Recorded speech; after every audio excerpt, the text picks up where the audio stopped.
asalaamaaleykum mbooloo mi waaw ñu ngi leen di nuyu ku ci nekk turam ak santam di leen gërëmaat bu baax a baax di leen ne kontaan nañu bëgg nañu di jiital ci nuyoo bi nag le président Macky Sall di ko féliciter ci mandat bi nga xam ne wax dëgg yàlla jot na ci ay anam yu yomb ci ay conditions yoo xam ne aussi condition wax dëgg yàlla yu sedd la victoire bi nag victoire boo xam ne ne victoire peuple sénégalais la ndax tey boo amee plus de 2,5 millions yu la votel yaakaar naa loolu Sénégal moo la votel te président Macky Sall loolu la am amul benn candidat boo xam ne am na egg na 1 million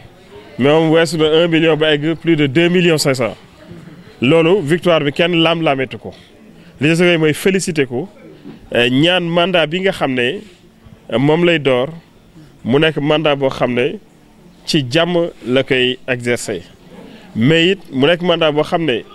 dina gën a jig sénégalais yi ñëpp dinañ ko mën a muurloo dina nekk loo xam ne nit ñi dinañ gën a gis njëriñ bi naam moom bari na fi njëriñ ndax mu fi nekkee ba léegi lim fi def bari na moo tax tey peuple sénégalais joxaat ko confiance mais bëgg nañu it fii nga xam ne ci région de Thiès mu ñu gën a yëg mandat président Macky Sall bi incha allah voilà. damay remercier responsable mouvement solidarité citoyenne yëpp di remercier vice-présidente bi di remercier responsable des femmes de la zone nord madame Loum Ndeye Sow Ndiaye remercier présidente comité yi Awa Diakhaté Ami Collé Ami Gueye remercier it Bogouma Diop remercier responsable zone nord Bartou Diop responsable yi nga xam ne tey ñoo fi nekk Fat Fall Medina Fall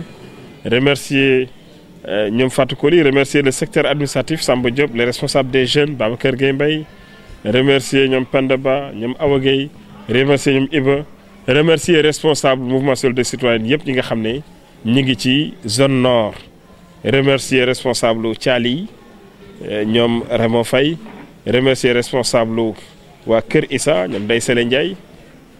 remercier Fatou Koli remercier responsable yu Medina Fall responsable yu Taxkaw responsable yu Poñen ñoom Emmanuel Tine ñoom Tarama remercier responsable yu Diassap remercier responsable yu Gent ñoom Serigne Cheikh Kandji ñoom Khalifa Diop ñoom Madiagne Ndoye remercier it waa ñi nga xam ne tey bokk nañu ci ñi gën a jàpp ci victoire bi waa Thiès Est ñoom Mati Bey Senghor Mame Biram Diouf Thiès Ouest ñoom Aziz Diouf remercier aussi waa Mbour ndax dama koy wax souvent première cellule mouvement solidarité Mbour la nekk Popenguine Sindia Diass ñoom it ñu ngi leen di remercier di leen féliciter ndax seen victoire foofu victoire bu rëy la yaakaar naa rawee nañ fa candidat bi ci topp plus de 3000 voix yow yaakaar naa victoire bu ñu du lam-laame la di remercier ñoom Pape Moussa Ciss mu Olimata remercier it ñi nga xam ne ñoo ci jàpp ci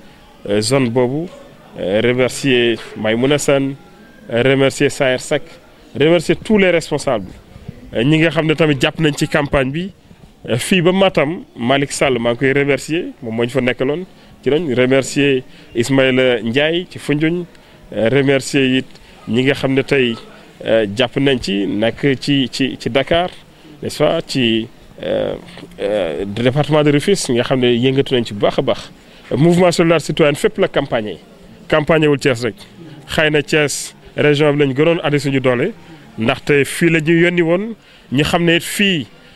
gagné fi dina jafe moo tax def nañu lépp pour mën a am fi ay voix yu bëri te fii ci zone nord nag wax dëgg yàlla performance bi ñu fi def mosul am ndaxte boo jógee ci élection législative am 6000 voix nga dem ba 12000 voix ñu votel président Macky Sall ça veut dire que ñii vraiment nangul nañu président Macky Sall li ko yàlla bay di xamal na ne centre yi nga xam ne tey nekk nañ fi centre yu ci bëri wax dëgg yàlla am na yoo xam ne am nañ fa ndam yi ci des xëy na gagné nañu mais gagné bi demewul noonu waaw di it sant ñi nga xam ne ñoo jàpp ci liggéey bi di sant imam yi di sant abbé yi di sant chef de quartier yi di sant ñëpp ñi nga xam ne ci ay mag taxaw nañ fi ñaanal ñu waaye gunge ñu ci liggéey bi ñu amuñ seen fay. di remercier presse bi journalistes yi wax dëgg yàlla seen taxawaay rafet na. remercier sécurité bi yaakaar naa bu ñu doon ñoom suñu liggéey dina xaw a jafe. remercier ñëpp ñu ci jàpp mënuma lim ñëpp ndax bu ma ci limee xam naa ne dina xaw a saxan mais dañuy sant yàlla bi nga xam ne président Macky Sall am na ndam lu rëy ndam loo xam ne ñëpp nangul nañ ko ko. di leen sant di ñaan yàlla ndam bi yàlla nañ ko bokk. di naan yàlla na leen yàlla fayal boppam nit mënul fay yàlla rek mooy fay yàlla leen yàlla taxawu seen njaboot suturaal ñu.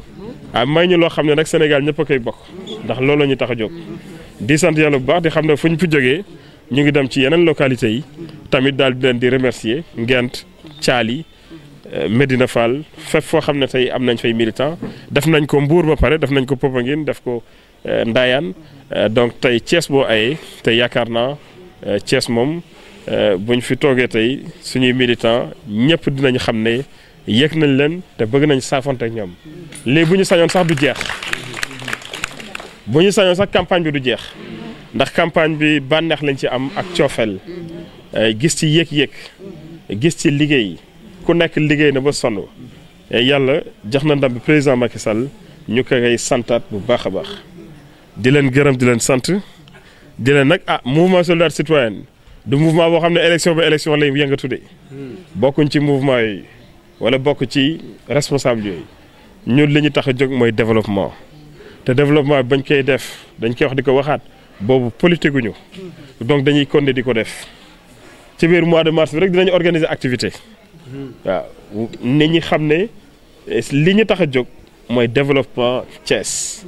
zone nord est ouest Mbour fépp partout Tivaouane te am nañ fay cellule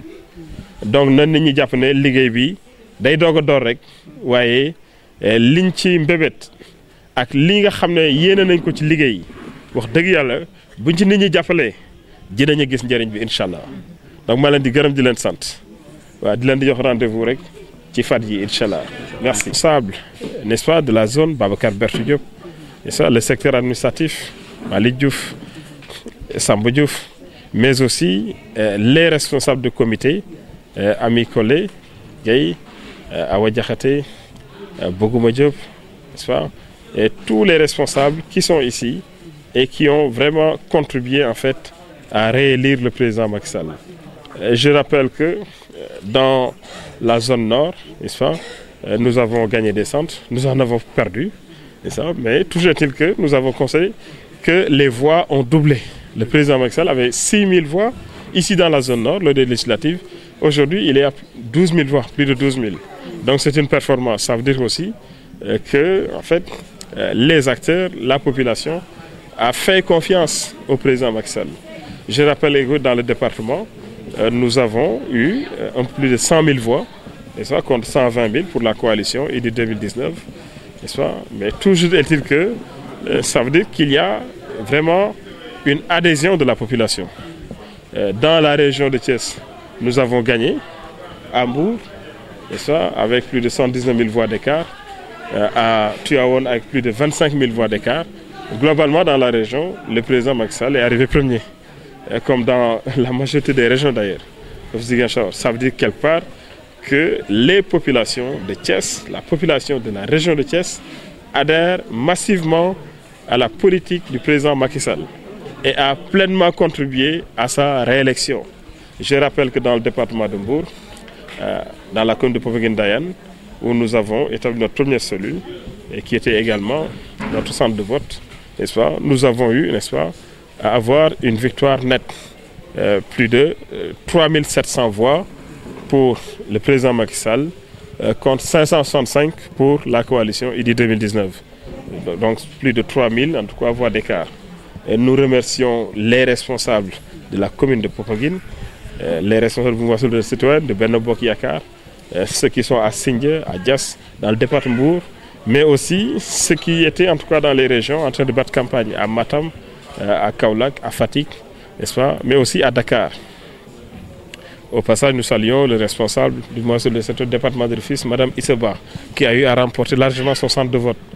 Ça veut dire qu'aujourd'hui, le président Macky Sall, avec cette victoire qui est très large, à 58, n'est-ce pas, 0,27%, en réalité, a eu un plébiscite du peuple sénégalais. Ça veut dire que le peuple est d'accord pour qu'il continue ses réformes, pour qu'il continue sa politique.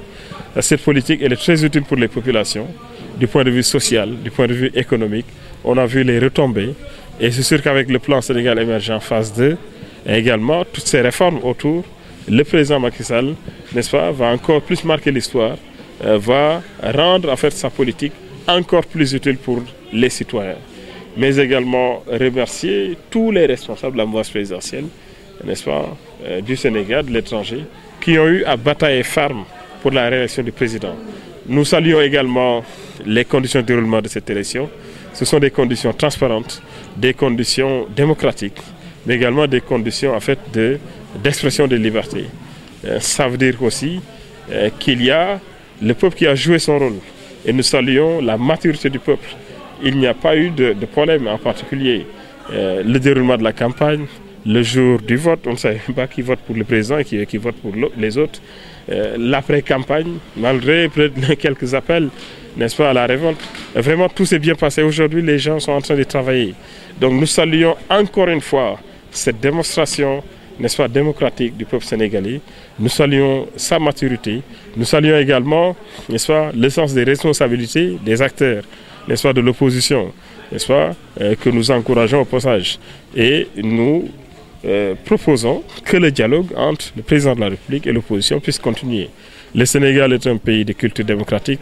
est un pays en tout cas qui a l'habitude, n'est-ce pas, de laisser exprimer les droits. Nous souhaitons que la paix continue de régner, n'est-ce pas, aujourd'hui en fait dans ce contexte de début du deuxième mandat,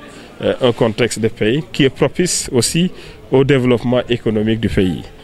Nous vous remercions, nous remercions aussi tous ceux qui ont en tout cas participé à la réussite de cette campagne électorale 2019, notamment, n'est-ce pas, la presse qui a joué un rôle neutre, un rôle exemplaire dans la communication, mais aussi la sécurité et tous les acteurs en fait qui ont été autour de cette élection, permettant en fait un déroulement correct des opérations. Nous remercions tout le monde et nous donnons rendez-vous, en tout cas aux populations, dans les jours à venir. Le mouvement Solidarité Citoyenne est un mouvement aujourd'hui qui fait ses activités normalement, qu'il y ait élection ou pas, parce que c'est un mouvement citoyen, un mouvement aussi qui est là pour appuyer les populations dans leur épanouissement. Je vous remercie. Merci.